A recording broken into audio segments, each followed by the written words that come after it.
सुधा और रवि बहुत ही बुरे दौर से गुजर रहे थे। सुधा अपने पति से कहती है, आप इतने उदास हैं और अभी आप ऑफिस जा रहे हैं, हमें ये घर भी बेचना पड़ेगा। तुम चिंता मत करो, अब जो हो गया सो हो गया। तुम्हारी बीमारी का इलाज कराना जरूरी था। अब तुम पहले से काफी ठीक हो और मैं चाहता हूँ तुम हमेशा ऐसे ही ठीक रहो। इसके लिए चाहे मुझे 100 घर बेचने पड़े, मैं सब बेच दूंगा। आप कैसी बातें कर रहे हैं? हम फिर से मेहनत करके एक नया घर ले लेंगे और आप परेशान मत होइए। अब ठीक है, मैं जाता हूँ।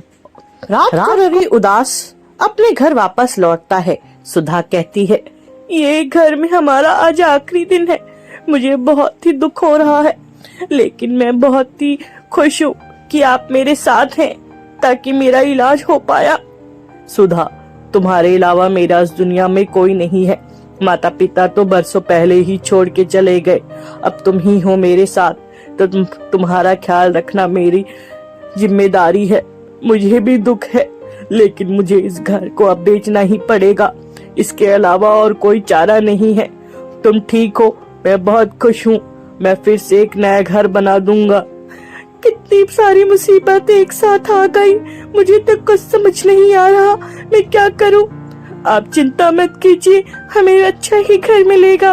और मैंने देखे हैं कई जगह, वहाँ उस दूसरी सोसाइटी में एक छोटा सा घर है, हम वहाँ चलेंगे। सुबह होते ही सुधा और रवि सामान पैक करके दूसरे ही इलाके में आ गए। वहाँ उनका घर छोटा था, लेकिन काफी खूबसूरत था। सुधा रवि से कहती है, देखिए घर तो बहुत सुंदर है।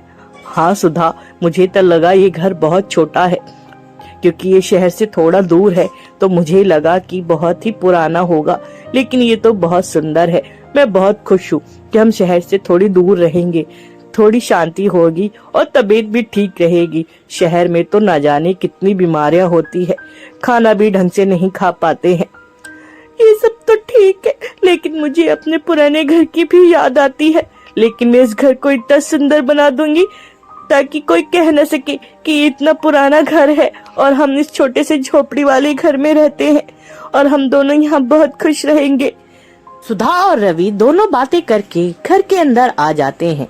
रवि चुपचाप अपने बिस्तर पे बैठकर सोचता है कि एक साथ उसके जीवन में कितनी सारी घटनाएं घट गई हैं, लेकिन वह धीरे धीरे जीवन को पटरी पे लाना चाहता है। वह सुधा से कहता है, सुधा जल्दी से खाना ले आओ, हमें जल्द से जल्द हॉस्पिटल को निकलना है। आज तुम्हारे रिपोर्ट दिखानी है। सुधा वहीं किचन में सोचती रहती है, मेरा पति मेरा कितना ख्याल रखते हैं। मेरे पेट दर्द और सर दर्द का उन्होंने कितने अच्छे से इलाज कराया। सारे पैसे खर्च हो गए, मेरा घर तक बिक गया, और अब उन्होंने एक छोटा सा घर लिया है। लेकिन ये घर को मैं इतना सुंदर बना दूंगी ताकि उन्हें कभी भी उस पुराने घर की याद ना आए। सुधा कहती है, बस खाना बनाकर चलते हैं। सुधा रवि के पास आती है।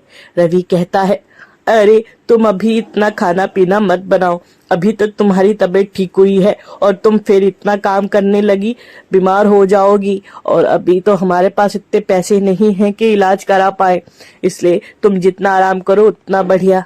अरे अब मैं बिल्कुल ठीक हूँ, आप मेरी फिक्र मत कीजिए। और यहाँ पे तो इतनी ताजी हवा है, इतना सब कुछ खुला खुला है, और आज तो हम हॉस्पिटल जाएंगे तो उसके बाद तो सिर्फ दवाइयाँ ही लेनी है, और बस हम थोड़ी देर में तैयार होके फिर निकलते हैं। अब खाना खा लीजिए। थोड़ी ही देर में दोनों खाना पीना खाकर घर से निकल गए और अस्पताल जाने के लिए दोनों ही गांव के चौराहे के पास आ गए। सुधा कहती है, ये गांव कितना सुंदर है, छोटा है लेकिन काफी साफ सुथरा है। मुझे तो लगता है यहाँ हमारी तबीयत एकदम ठीक हो जाएगी। हाँ, ये तुम सही कहती हो। जहाँ ज्यादा हरियाली रहती है, साफ सुथरा रहता है, वहाँ तो लोग वैसे भी बीमार नहीं होते। अरे देखिए कैसी है वो मोमोज वाली, एकदम राजकुमारी की तरह तैयार होकर मोमोज बेच रही है। थोड़ी देर में दोनों हॉस्पिटल के पास आते हैं। वहाँ पर एक औरत एकदम सज धज कर मोमोज बेचती है। सुधा को ये बहुत अटपटा लगता है। सुधा अपने पति से कहती है, देखिए ये कैसी औरत है, इतना तैयार होके कौन मोमोज बेचता है, बिल्कुल भी नहीं लग रही है कि मोमोज वाली है। हाँ अजीब तो है, लेकिन हमें क्या, हमें अभी हॉस्पिटल के अंदर चलना है। अरे देखिए उसके मोमोज कितने अच्छे हैं, मुझे उसके मोमोज खाने का मन कर रहा है। पता नहीं क्यों ऐसा लग रहा है जैसे उसके मोमोज लेकर अभी खा लूं। नहीं सुधा, तुम अभी ये सब नहीं खा सकती, तुम्हारी तबीयत अभी ठीक नहीं है और अभी पहले हमें हॉस्पिटल के अंदर जाना है, हम बाद में मोमोज देखेंगे। थोड़ी देर में दोनों हॉस्पिटल के अंदर आकर नर्स से बातें करते हैं। नर्स दीदी, हमारा रिपोर्ट दे दीजिए, हम बहुत देर से यहाँ बैठे हुए हैं, डॉक्टर साहब भी यहाँ पे नहीं दिख रहे हैं। हाँ नर्स दीदी, अब तुम बहुत देर हो गई है, हम कब से बैठे हैं। मेरा सर दर्द और ये पेट दर्द का क्या रिपोर्ट आई है, मुझे दे दीजिए। और अभी तक डॉक्टर जी भी नहीं मिले हैं, उनसे बात करते हैं। क्या मैं अब बिल्कुल ठीक हूँ, क्या मुझे अब आने की जरूरत तो नहीं है। हमारा सब कुछ खत्म हो चुका है, अब इलाज के लिए इतने पैसे नहीं बचे कि मैं यहाँ इलाज करा सकूं।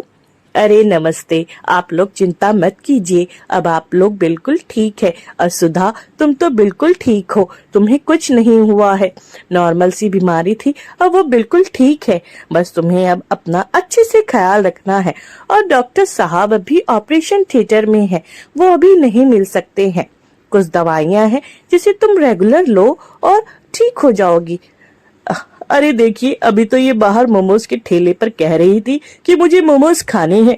बताइए, अभी तो इसकी तबीयत ठीक हुई है और अभी कह रही है मुझे मोमोज खाने हैं। सुधा, तुम अभी मोमोज वगैरह मत खाओ, थोड़ा बहुत तुम बाहर का खा सकती हो, ज्यादा नहीं। पर यहाँ तो कोई मोमोज का ठेला नहीं लगाता, हॉस्पिटल के आगे मना है। दोनों ही बाहर निकलते हैं। सुधा बिल्कुल भी रुक नहीं पाती है और सीधे मोमोज के ठेले के पास जाकर कहती है, अरे मोमोज वाली, तुम इतनी सुंदर हो के मोमोज बेच रही हो, मुझे भी थोड़े मोमोज दे दो। अरे थोड़े से ही तीखा कम डालना, मेरी पत्नी की तबीयत ठीक नहीं है। सुधा मोमोज खाने लगती है, रवि भी मोमोज खाने लगता है और मोमोज वाली कहती है, खाओ खाओ, ये मोमोज बहुत अच्छे हैं, मैंने अपने इन प्यारे प्यारे हाथों से बनाए हैं आप लोगों के लिए। दोनों ये सुनकर थोड़ी से आश्चर्यचकित हो जाते हैं। तभी वह राजकुमारी से दिखने वाली औरत चुड़ैल का रूप ले लेती है। सुधा ये देखकर बहुत डर जाती है और रोने लगती है। रवि उससे कहता है, अरे तुम तो चुड़ैल हो और यहाँ तुम हमें मोमोज खिला रही हो, जल्दी खाओ ना तो तुम दोनों को मैं जान से मार दूंगी। मैं इसी हॉस्पिटल के आगे मोमोज बेचती थी और मैं एक दिन मर गई, लेकिन इस हॉस्पिटल वालों ने मेरी मदद नहीं की। अब मैं यही मोमोज खिला के लोगों को मारती हूँ और आज तुम दोनों की बारी है। तुम दोनों चुपचाप मेरे मोमोज खाओ, ना तो मैं तुम दोनों को यही जान से मार दूंगी। सुधा ये और रवि दोनों ये सुनते ही दौड़ने लगे और बिना रुके ही गांव के अंदर घुस गए।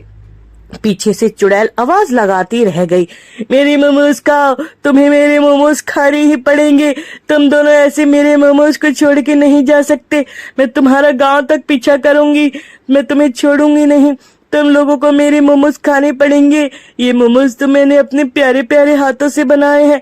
सुधा और रवि घर पहुंचकर चैन की सांस लेते हैं और वह बिल्कुल भी समझ नहीं पाते कि उनके साथ अभी अभी क्या हुआ। तब सुधा कहती है, वो क्या थी, मुझे तो कुछ समझ नहीं आ रहा। वहां पे तो पहले नर्स ने कहा था कोई ठेले वाली नहीं है, और वहां देखिए हमें तो दिख रही थी। अरे वो चुड़ैल थी, तभी हमें दिख रही थी, उसका जिसका मन करता है वो सिर्फ उसको ही दिखती है, हर किसी को नहीं दिखती है। मुझे तो कुछ समझ नहीं आ रहा। दोनों चुप हो जाते हैं। तब सुधा कहती है, अरे आज तो हमारी जान बच गई, बीमारी से छूटे और यहाँ भूत और प्रेत के चक्कर में पड़ गए। मुझे क्या पता था कि चुड़ैल एक, मैं भी तो कहूँ कि तब तैयार होके कौन मोमोज बेचता है। मैं तो तुम्हें पहले ही मना कर रहा था, पर तुम मेरी सुनती कहाँ हो, चुड़ैल के चक्कर में जाके फंस गई। अच्छा हुआ हमने नहीं खाया, हम बस खाने ही वाले थे। अगर हम उसके मोमोज खा लेते तो आज हम आत्मा भी वहीं उसके पास ही भटक रही होती। अरे ऐसा मत बोलिए, शुभ शुभ बोलिए, मुझे क्या पता था, उसके मोमोज देख के तो मुझे लग रहा था कब खा लूं। दोनों एक दूसरे को सांत्वना देते हैं। रवि कहता है, आज के बाद बाहर के खाने की जिद बिल्कुल मत करना। हाँ ठीक है, जो मन करेगा मैं घर में ही बनाऊंगी, ऐसे बाहर के खाने की जिद नहीं करूंगी। हाँ सुधा, वैसे भी तुम्हारी तबीयत खराब थी, ऊपर से ये भूत प्रेत का जंजाल बहुत मुश्किल है। हाँ आपने सही कहा, अब हम घर में ही जो चाहे खाएंगे और बनाएंगे।